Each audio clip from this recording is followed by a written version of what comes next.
வணக்கங்கன்னு தஞ்சாவூர் மண் செம்ம சூப்பரான செட்டிநாடு காலிஃப்ளவர் குழம்பு. என்னடா சொல்லலான்னு பார்த்தீங்கன்னா, செட்டிநாடுனா கறி குழம்பு மீன் குழம்பு தானே வைப்பா, நீ என்னடா காலிஃப்ளவர் குழம்பு?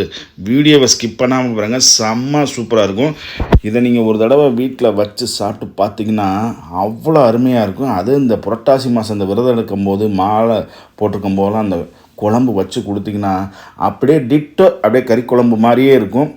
ஆமாங்க, ஃபஸ்ட்டு காலிஃப்ளவர் வாங்கி அதை சின்ன சின்ன நறுக்கி அதில் மஞ்சத்தூள் கொஞ்சம் லைட்டாக கொஞ்சம் இந்து உப்பு போட்டு தண்ணி நல்லா கொதிக்க விட்டு அதுக்கப்புறம் அந்த காலிஃப்ளவர் தூக்கி போட்டு அப்படியே வேக வச்சு வெளியில் எடுத்துகிட்டு அந்த காலிஃப்ளவர் தண்ணி நல்லா வடைஞ்சதுக்கப்புறம் எண்ணெயை ஊற்றி எண்ணெய் சுத்தமான தேங்காய் எண்ணெய் இல்லைங்க, நல்லெண்ணெயில் நல்லா காலிஃப்ளவர் கொஞ்சோண்டு மிளகாத்தூள் கொஞ்சோண்டு மஞ்சத்தூள் போட்டு நல்லா வதக்கி மேலே அப்படியே லைட்டாக அந்த காலிஃப்ளவர் எண்ணெயில் போட்டோம்னா ஒரு மாதிரியாக பொரியும் பார்த்தீங்களா.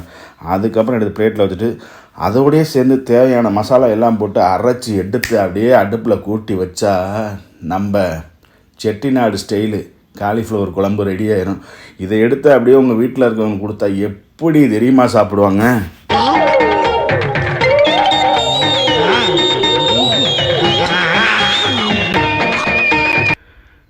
இது மாதிரி நல்லா வதக்கி எடுத்துகிட்டு அதுக்கப்புறம் நம்ம அந்த குழம்புல போட்டோம்னா அவ்வளோ கிறிஸ்பியாகவும் அவ்வளோ சூப்பராக இருக்கும். ஆமாங்க, காலிஃப்ளவர் வெள்ளை குருமா, காலிஃப்ளவர் எதுக்கோ சாப்பிட்ருக்கோம். காலிஃபை 65, கோபி மஞ்சூரியன், கோபி 65, லொட்டு லொசுக்கு லோடா எல்லாம் சாப்பிட்ருப்போம். ஆனால் இது மாதிரி செட்டிநாடு ஸ்டைலில் ஒரு தடவை செஞ்சு சாப்பிட்டு பாருங்கள், இதை விடவே மாட்டீங்க, அவ்வளோ சூப்பராக இருக்கும்.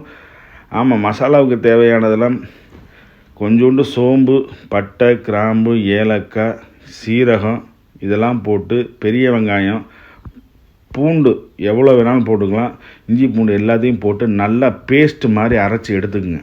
ஆமாம், நம்ம ஊரெல்லாம் பாட்டியெல்லாம் அப்போல்லாம் கிடா வெட்டினாங்கன்னா அம்மிக்கல்லில் போட்டு இந்த மசாலா அரைக்கும் போது ஒரு வாடை கிளம்பும் பார்த்தீங்களா, அவ்வளோ நறுமணமாக இருக்கும்.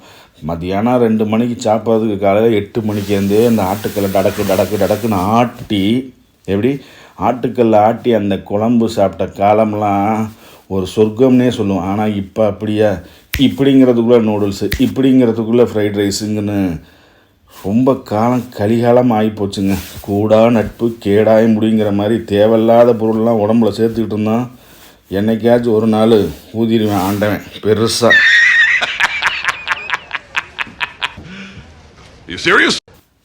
கண்டிப்பாக இது சீரியஸ் தாங்க. தேவையில்லாத உணவுப் பொருட்கள் எதுவுமே தவிர்க்கணும். முக்கியமாக குழந்தைகளுக்கு எது நல்லதோ அதை கொடுத்து பழகுங்க.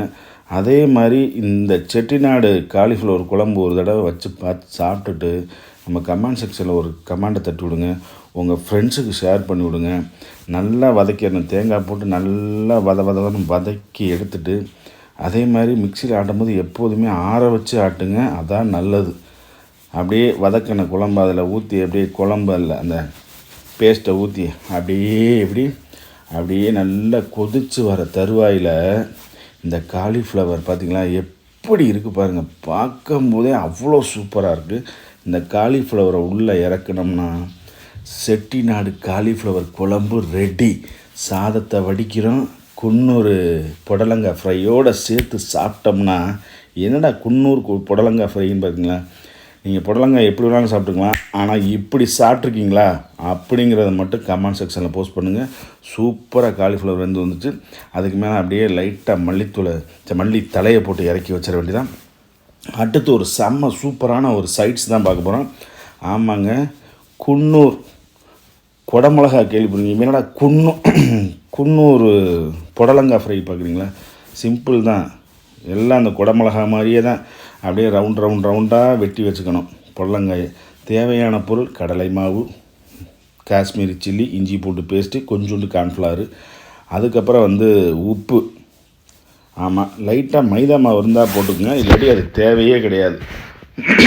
இதை போட்டு நல்லா இந்த இஞ்சி பூண்டு பேஸ்ட்டு எல்லாம் நல்லா அதோட சாறுற மாதிரி போட்டு இந்த வெட்டி வச்சுங்க பார்த்தீங்கன்னா புடலங்காய் ரிங்காக அந்த புடலங்காயை அதில் போட்டு மிக்ஸ் பண்ணி ஒரு 1/2 hour நல்லா ஊறணும்.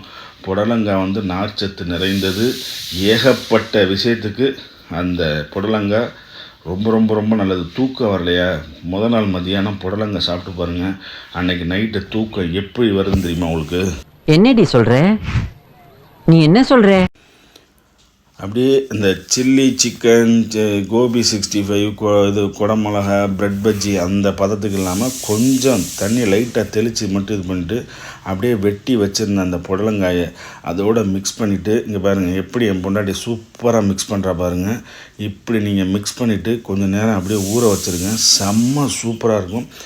சாதம், செட்டிநாடு காலிஃப்ளவர் குழம்பு, அப்படியே பக்கத்துலேயே அந்த குன்னூர் புடலங்காய் ஃப்ரை போட்டிங்கன்னா அவ்வளோ ஆனியன் ட்ரிங்க்ஸ் மாதிரி செம்ம சூப்பராக இருக்கும். இதை குழந்தைகளுக்கு ஈவினிங் டயத்தில் நீங்கள் பஜ்ஜினா வாழைக்காய், உருளைக்கிழங்கு இதில் தான் போடணும் கிடையாது. என்ன காயில் வேணாலும் போடலாம்.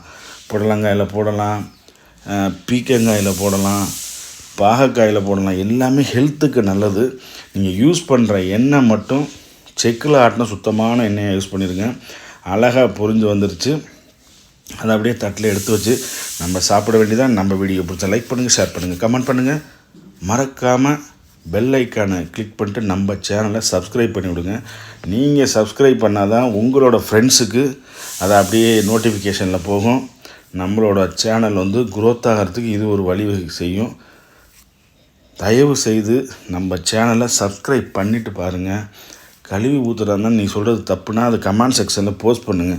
இந்த தப்பை அடுத்த தடவை நான் திருத்திக்கிறேன். செம்மையாக இருக்குது. பார்த்திங்கன்னா எப்படி பொரிஞ்சு வந்த அந்த புடலங்காய், குன்னூர் புடலங்காய் ஃப்ரை செம்ம சூப்பராக ரெடி ஆயிடுச்சு. நீங்களும் வீட்டில் ட்ரை பண்ணி பாருங்கள், நல்லாயிருக்கும்.